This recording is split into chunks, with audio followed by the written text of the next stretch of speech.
Hello दोस्तों, नमस्ते। स्वागत है आप लोगों का हमारे यूट्यूब चैनल हिंदी स्टोरी में।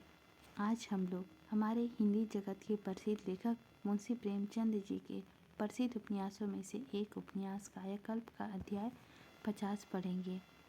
तो चलिए बिना लेट किए हुए पढ़ना शुरू करते हैं। कायाकल्प उपन्यास का अध्याय 50। राजा विशाल सिंह की हिंसा वृत्ति किसी प्रकार शांत न होती थी। ज्यों ज्यों अपनी दशा पर उन्हें दुख होता था, उनके अत्याचार और भी बढ़ते थे। उनके हृदय में अब सहानुभूति, प्रेम और धैर्य के लिए जरा भी स्थान न था। उनकी संपूर्ण वृत्तियाँ हिंसा हिंसा पुकार रही थी। जब उन पर चारों ओर से देवी आघात हो रहे थे, उनकी दशा पर देव और लेस मात्र भी दया न आती थी। तो वह क्यों किसी पर दया करें? अगर उनका वश चलता तो इंद्रलोक को भी विध्वंस कर देते। देवताओं पर ऐसा आक्रमण करते कि वृषासुर की भी याद भूल जाती। स्वर्ग का रास्ता बंद पाकर वह अपनी रियासत को ही खून के आंसू रुलाना चाहते थे। इधर कुछ दिनों से उन्होंने प्रतिकार का एक और ही स्वर्ग का शस्त्र खोज निकाला था। उन्हें निस्थान रहकर मिली हुई संतान उनकी गोद से छीनकर देव ने उसके साथ बड़ा ही अन्याय किया था। देव ने शस्त्रालय में उनका दमन करने के लिए यही सबसे कठोर शस्त्र था। इसे राजा साहब उनके हाथों से छीन लेना चाहते थे। उन्होंने 7वां विवाह करने का निश्चय कर लिया था। राजाओं के लिए कन्याओं की क्या कमी। ब्राह्मणों ने राशि, वर्ण और विधि मिला ली थी। बड़े बड़े पंडित इस काम के लिए बुलाए गए थे। उन्होंने व्यवस्था दे दी थी कि यह विवाह कभी निष्फल नहीं की जा सकती। तब कई महीने में इस 7वें विवाह की तैयारी बड़े जोरों से हो रही थी। कई राजवैद्य रात दिन बैठे भांति भांति की रस बनाते रहते। पौष्टिक औषधियाँ चारों ओर से मंगाई जा रही थी। राजा साहब यह विवाह इतनी धूमधाम से करना चाहते थे कि देवताओं के कलेजे में सांप लौटने लगे। रानी मनोरमा ने इधर बहुत दिनों से घर या रियासत के किसी मामले में बोलना छोड़ दिया था। वह बोलती भी तो कौन सुनता। कहाँ तो यह हाल था कि राजा साहब को उसके बगैर एक क्षण भी चैन न आता था। उसे पाकर मानो वह सब कुछ पा गए थे। रियासत के सिहा सफेद सब कुछ उसी के हाथों में था। यहाँ तक कि उसके प्रेम प्रवाह में राजा साहब की संतान लालसा भी विलीन हो गई थी। वही मनोरमा अब दूध की मक्खी बनी हुई थी। राजा साहब को उसकी सूरत से घृणा हो गई थी। मनोरमा के लिए अब उसका घर नरक का तुल्य था। चुपचाप सारी विपत्ति सहती जाती थी। उसे बड़ी इच्छा होती, एक बार राजा साहब के पास जाकर पूछूं मुझसे क्या अपराध हुआ है, पर राजा साहब उसे इसका अवसर ही ना देते थे। उसके मन में एक धारणा बैठ गई और किसी तरह ना हटती थी। उसे विश्वास था कि मनोरमा ने रोहिणी को विष देकर मार डाला। इसका कोई प्रमाण ना हो, पर इस बात में मन बैठ गई थी। इस हत्यारन से वह कैसे बोलते। मनोरमा को आए दिन कुछ न कुछ अपमान सहना पड़ता था। वह गर्भचूर करने के लिए रोज कोई न कोई षड्यंत्र रचा था। पर वह उद्दंड प्रकृति वाली मनोरमा अब धैर्य और शांति का अगाध सागर है। वायु के हल्के हल्के झोंकों से कोई आंदोलन नहीं होता। वह मुस्कुराकर सब कुछ सिरोधार्य करती जाती है। यह विराट मुस्कान उसका साथ कभी नहीं छोड़ती। इस मुस्कान में इतनी वेदना, विभिन्नताओं और कितनी अवहेलना छिपी हुई है, इसे कौन जानता है। वह मुस्कान नहीं, यह भी देखा वाली कहावत का यथार्थ रूप है। नई रानी साहिबा के लिए सुंदर भवन बनवाया जा रहा है। उसकी सजावट के लिए एक बड़े आईने की जरूरत थी। शायद बाजार में इतना आईना न मिल सका। हुक्म और छोटी रानी की दीवार खाने से बड़ा आईना उतार था। मनोरमा ने यह हुक्म सुना तो मुस्कुरा दी और कालीन की जरूरत पड़ी। फिर वही हुआ जो छोटी रानी के दीवार खाने से लाओ। मनोरमा ने मुस्कुराकर सारी कालीन दे दी। इससे कुछ दिनों के बाद हुक्म हुआ छोटी रानी की मोटर नए भवन में लाई जाए। मनोरमा इस मोटर को बहुत पसंद करती थी, उसे खुद चलाती थी। यह हुक्म सुना तो मुस्कुरा के दी। मोटर चली गई। मनोरमा के पास पहले बहुत सी सेविकाएं थीं। इधर घटते घटते उनकी संख्या 3 तक पहुंच गई थी। हुक्म हुआ कि 3 सेविकाओं में से जो नए महल में नियुक्ति की जाए, उसके 1 सप्ताह बाद वह एक को बुला ली गई। मनोरमा के यहाँ अब कोई सेविका नहीं रही। इस हुक्म का भी मनोरमा ने मुस्कुराकर स्वागत किया, मगर अभी सबसे कठोर आघात बाकी था। नई रानी के लिए तो नया महल बन रहा था, उसकी माताजी के लिए एक दूसरे मकान की जरूरत पड़ी। माताजी को अपनी पुत्री के वियोग असहाय था। राजा साहब ने नए महल में उसका निश्चित निवास उचित न समझा। माता के रहने के लिए नई रानी की स्वाधीनता में विघ्न पड़ेगा, इसीलिए हुक्म हुआ कि छोटी रानी की महल खाली करा दिया जाए। रानी ने यह हुक्म सुना और मुस्कुरा दी। महल खाली करा दिया। जिस हिस्से में पहले महरिया रहती थी, उसी को अपना निवास स्थान बना लिया। द्वार पर टाट के पर्दे लगवा दिए। यहाँ पर भी इतनी ही प्रशंसा थी जितनी अपने महल में। एक दिन गुरु सेवक मनोरमा से मिलने आए। राजा साहब की प्रशंसा का पहला बार उन्हीं पर हुआ था, पर दरबार से अलग कुछ दिए गए थे।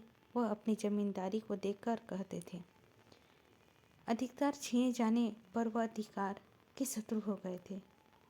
अब फिर वह किसानों के संगठन करने लगे थे।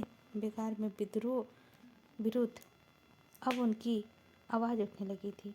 मनोरमा पर ये सब अत्याचार देख देख कर उनकी क्रोधानी भड़कती रहती थी। जिस दिन उन्होंने सुना कि मनोरमा अपने महल से निकाल दी गई है, उनके क्रोध का पारावार न रहा। उनकी सारी वृत्तियाँ इस अपमान का बदला लेने के लिए तिलमिला उठी। मनोरमा पर यह सब अत्याचार देख देख कर उनकी क्रोधनी भड़कती रहती थी। जिस दिन उन्होंने सुना कि मनोरमा अपने महल से निकाल दी गई है, उनके क्रोध का पारावार न रहा। उनकी सारी वृत्तियाँ इस अपमान का बदला लेने के लिए तिलमिला उठी। मनोरमा ने उनका तन्मयता हुआ चेहरा देखा तो काँप उठी। गुरु सेवक ने आते ही पूछा, तुमने महल क्यों छोड़ दिया? मनोरमा, कोई किसी से जबरदस्ती मान करा सकता है? मुझे वही कौन सा ऐसा बड़ा सुख था जो महल छोड़ने का दुख होता। मैं यहाँ बहुत खुश हूँ। गुरु सेवक, मैं देख रहा हूँ बुढ़ा दिन दिन सटियाता जाता है, विवाह के पीछे अंधा हो गया है। मनोरमा, भैया आप मेरे सामने ऐसे शब्द मुँह से ना निकालो, आपके पैरों पड़ती हूँ। गुरु सेवक, तुम शब्दों को कहती हो, मैं इनकी मरम्मत करने की फिक्र में हूँ। जरा विवाह का मजा चख ले। मनोरमा ने तैयारियों बदल कर कहा, भैया मैं फिर कहती हूँ, आप मेरे सामने ऐसी बातें ना करें। मुझे उनसे कोई शिकायत नहीं। वह इस समय अपने होश में नहीं है। यही क्या, कोई आदमी शौक से ऐसे निर्दय आघात सहकर अपने होश में नहीं रह सकता। मैं या आप उनके मन के भाव का अनुमान नहीं लगा सकते। जिस प्राणी के 40 वर्ष तक एक अभिशाप का हृदय में पाला हो, उसी एक अभिशाप के लिए उचित अनुचित सब कुछ किया हो, और 40 वर्ष के बाद जब उस साला को पूरे होने की सब समान हो गए हो, एकाएक उसे गले पे छुरी चल जाए तो सोचिए कि उस प्राणी की क्या दशा होगी। राजा साहब ने सिर पटक कर प्राण नहीं दे दिए, यही क्या कम है? कम से कम तो मैं इतना धैर्य कर सकती हूँ। मुझे इस बात का दुख है कि उनके लिए मुझे जितनी सहानुभूति होनी चाहिए मैं नहीं कर रही हूँ। गुरु सेवक ने गंभीर भाव से कहा, अच्छा, प्रजा पर जुल्म क्यों हो रहा है? यह भी बेहोशी है? मनोरमा, बेहोशी नहीं तो और क्या है। जो आदमी 65 वर्ष की उम्र में जनता के लिए विवाह करे, वह बेहोश ही है, चाहे उसमें बेहोशी का कोई लक्षण हो या ना हो। गुरु सेवक लज्जित और निराश होकर यहाँ से चलने लगे तो मनोरमा खड़ी हो गई और आंखों में आंसू भरकर बोली, भैया अगर कोई संख्या की बात हो तो मुझे बता दो। गुरु सेवक ने आंखें नीचे करके कहा, संख्या की कोई बात नहीं। संख्या की कौन बात करता है भला? मनोरमा, मेरी और ताक नहीं रही हो, इससे मुझे सब पता है। देखो भैया, अगर राजा साहब पर जरा भी आँच लगी तो बुरा होगा। जो बात हो साफ साफ कह दो। गुरु सेवक, मुझसे राजा साहब से मतलब ही क्या? अगर तुम खुश हो तो मुझे उसमें कौन सी दुश्मनी है। रही प्रजा, वह जाने और राजा साहब जाने, मुझसे कोई सरोकार नहीं। मगर बुरा ना मानो, एक बात पूछूं, वह तो तुम्हें ठोकरें मारते हैं और तुम्हें उनके पाँव संभालती हो। क्या समझती हो कि तुम्हारी इस भक्ति से राजा साहब फिर तुमसे खुश हो जाएंगे? मनोरमा ने भाई को तिरस्कार की दृष्टि से देखकर कहा, अगर ऐसा समझती तो क्या बुराई करती हूँ। उनकी खुशी की परवाह नहीं तो फिर उनकी खुशी की परवाह करूँगी। जो स्त्री अपने पति के से दिल का कीना रखे उसे विष खाकर प्राण दे देना चाहिए। हमारा धर्म कीना रखना नहीं, क्षमा करना है। मेरा विवाह हुए 20 वर्ष से अधिक हुए। बहुत दिनों तक मुझ पर उनकी कृपा दृष्टि रही। अब वह मुझसे तने हुए हैं। शायद मेरी सूरत से भी घृणा हो, लेकिन आज तक उन्होंने मुझे कभी भी एक कठोर शब्द नहीं कहा। संसार में ऐसे कितने पुरुष हैं जो अपनी जबान को इतना संभाल सकते हैं। मेरी यह दशा जो हो रही है मान के कारण हो रही है, मगर मैं मान को त्याग कर उसके पास जाऊं तो मुझे विश्वास है कि इस समय मुझसे हंसकर बोलेंगे और जो कुछ कहूँगी उसे स्वीकार करेंगे। क्या इन बातों को मैं कभी भूल सकती हूँ? मैं तुम्हारे पैरों पड़ती हूँ। अगर कोई शंका की बात हो तो मुझे बतला दो। गुरु सेवक ने बंगले झांकते हुए कहा, मैं तो कह चुका, मुझसे इन बातों से कोई मतलब नहीं। यह कहते हुए गुरु सेवक ने आगे कदम बढ़ाया, मगर मनोरमा ने उसका हाथ पकड़ लिया और अपनी ओर खींचती हुई बोली, तुम्हारे मुख का भाव कह देता है कि तुम्हारे मन में कोई बात अवश्य है जिसे तुम मुझसे छिपा रहे हो। जब तक मुझे ना बताओगे मैं तुम्हें जाने ना दूंगी। गुरु सेवक, नोरा तुम नाहक जिद करती हो। मनोरमा, अच्छी बात है, ना बताइए, चाहिए अब ना पूछूंगी। आज से समझ लीजिए कि नोरा मर गई।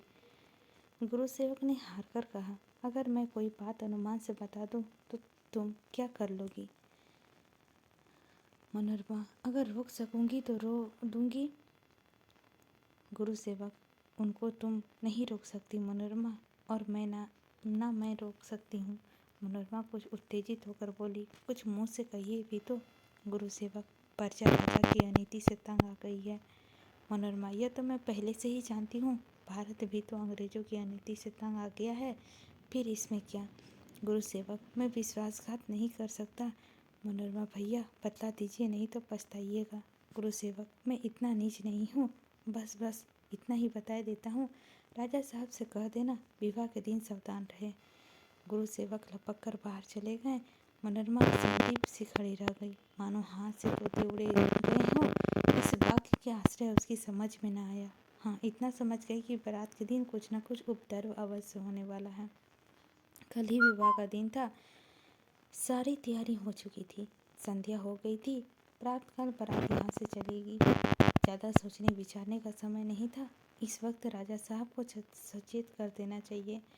कल फिर अवसर हाथ से निकल जाएगा। उन्होंने राजा साहब के पास जाने का निश्चय किया, मगर पूछवावे किससे कि राजा साहब है कि नहीं। इस वक्त तो वह रोज़ सैर करने जाते हैं, आज शायद सैर करने ना गए हों, मगर तैयारियां में लगे होंगे। मनोरमा उसी वक्त राजा साहब के दीवान खाने की ओर चली। इस संकट में वह मान कैसे करती? मान करने का समय नहीं है। 4 वर्ष के बाद आज उसके पति ने शयन घर में प्रवेश किया। जगह वही थी, वह कितनी बदली हुई। पौधे के गमले सूखे हुए पड़े थे, चिड़ियों के पिंजरे खाली, द्वार पर चीख पड़ी हुई थी। राजा साहब कहीं बाहर जाने के लिए कपड़े पहने हुए थे। मेज पर बैठे जल्दी जल्दी कोई पत्र लिख रहे थे। मनोरमा को देखते ही कुर्सी से चौंक कर उठ बैठे और बाहर की ओर चले, मानो कोई भयानक जंतु सामने आ गया हो। मनोरमा के सामने खड़े होकर कहा, मैं आपसे बहुत ज़रूरी बात कहने आई हूँ, एक क्षण के लिए ठहर जाइए। राजा साहब कुछ झिझक कर खड़े हो गए। जिस अत्याचारी के आतंक से सारी रियासत रिही हो कर दी गई थी, जिसके भय से लोगों के रक्त सूखे जाते थे, जिनके सम्मुख जाने का साहस तक नहीं होता था, उसे ही देखकर दया आती थी। वह भवन जो किसी समय आसमान से बातें करता था, इस समय पृथ्वी पर मस्तक लगा रहा था।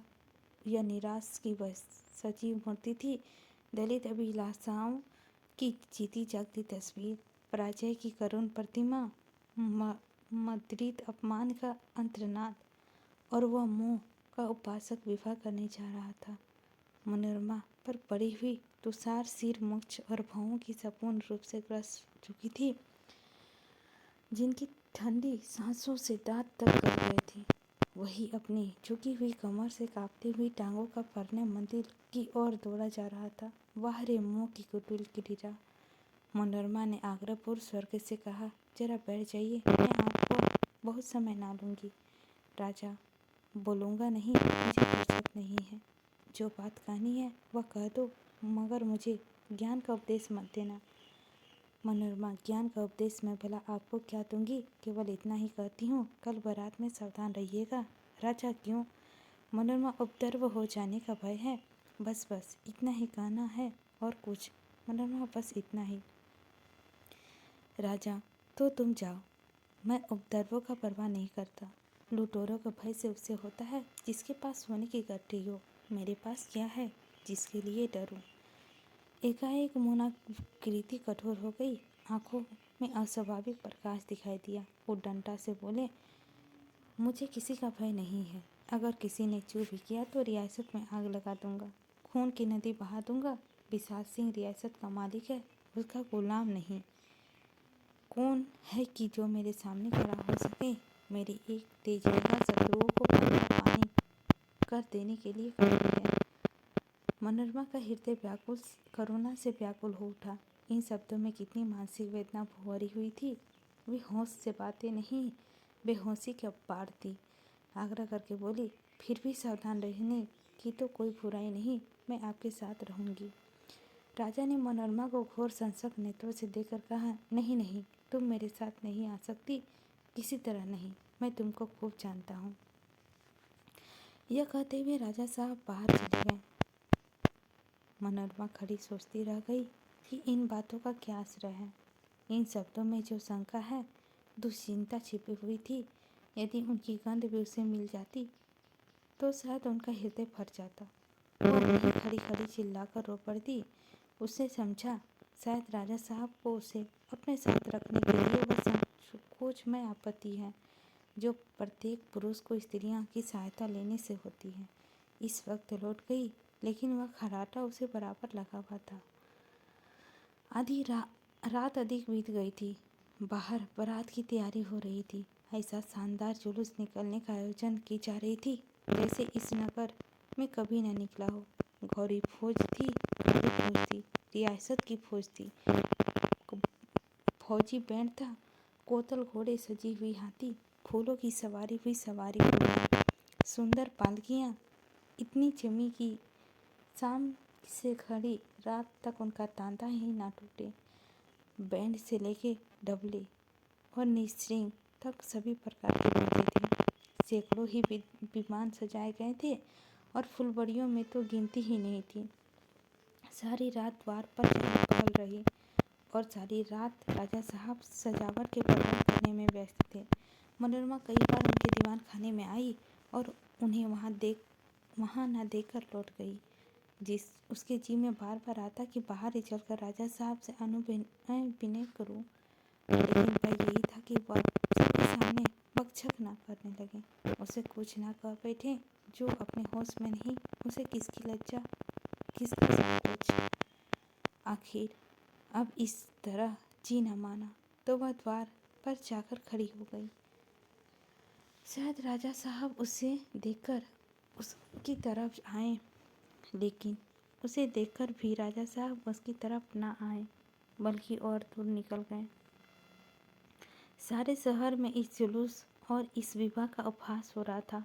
नौकर चाकर अब आपस में हंसी उड़ाते थे, राजा साहब की चुटकियां लेते थे। अपनी धुन में मस्त राजा साहब को कुछ नहीं सूझता था, कुछ सुनाई देता था।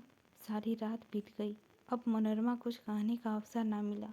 तब वह कोठरी से लौट आई और ऐसे फुट फुट कर रोई मानो उसका कलेजा बाहर निकल पड़ेगा। उसे आज 20 वर्ष पहले की बात आई जब उसने राजा साहब से विवाह करने से पहले कहा था, मुझे आपसे प्रेम नहीं है और ना हो सकता है। उसने अपने मनोभाव को कितना अन्याय किया था। आज वह बड़ी खुशी से राजा साहब की रक्षा के लिए अपना बलिदान कर देगी। इसे वह अपना धन्य भाग समझेगी। यह उस अखंड प्रेम का प्रसाद है जिसका उसने 15 वर्ष तक आनंद उठाया और जिसकी एक एक बात उसके हृदय पर अंकित हो गई थी। उन अंकित चिन्हों को कौन किस उसके हृदय से मिटा सकता है? निष्ठुरता में कितनी शक्ति नहीं, अपमान में की शक्ति नहीं, प्रेम अमर है, अमिट है। दूसरे दिन बारात निकालने से पहले मनोरमा राजा साहब के पास जाने के लिए तैयार हुई, लेकिन कमरे से निकली कि 2 हथियारबंद सिपाही ने उन्हें रोका। रानी ने डांट कर कहा, हट जाओ नहकरामो, मैंने तो तुम्हें नौकर रखा और तुम मुझसे ही गुस्ताखी करते हो। एक सिपाही बोला, हुजूर का हुक्म के ताबेदार है, क्या करें, महाराजा साहब का हुक्म है कि हुजूर इस वक्त भवन से बाहर ना निकलने पावे। हमारा क्या अपराध है सरकार? मनोरमा, तुम्हें किसने आज्ञा दी है? सिपाही, खुद राजा साहब ने। मनोरमा, मैं केवल 1 मिनट के लिए राजा साहब से मिलना चाहती हूँ। सिपाही, बड़ी कड़ी ताकीद है सरकार, हमारी जान ना बचेगी। मनोरमा ऐठ कर रह गई। एक दिन सारी रियासत इसके इशारे पर चलती थी, आज पहरे के सिपाही तक इनसे बात नहीं सुनते। तब और अब में कितना अंतर है। मनोरमा ने वहाँ खड़े खड़े पूछा, बारात निकलने में कितनी देर है? सिपाही, अब कुछ देर नहीं, सब तैयार हो चुकी है।